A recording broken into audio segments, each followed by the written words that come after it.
SolveYourTech.com, your source for how-to guides and tutorials. Welcome to our video about how to turn off keyboard feedback on iPhone in iOS 17. If this guide helps you out, then please consider subscribing and liking this video. If you would like to turn off the haptic and sound feedback that occurs when you tap a key on your keyboard, then you can do so by opening the Settings app. You can then scroll down and choose Sounds and Haptics, and then you can scroll down on this menu and select the keyboard feedback option.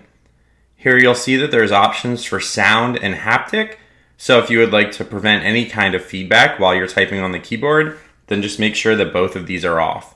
You can, however, choose to turn on one of these if you would like to keep that type of feedback on the device.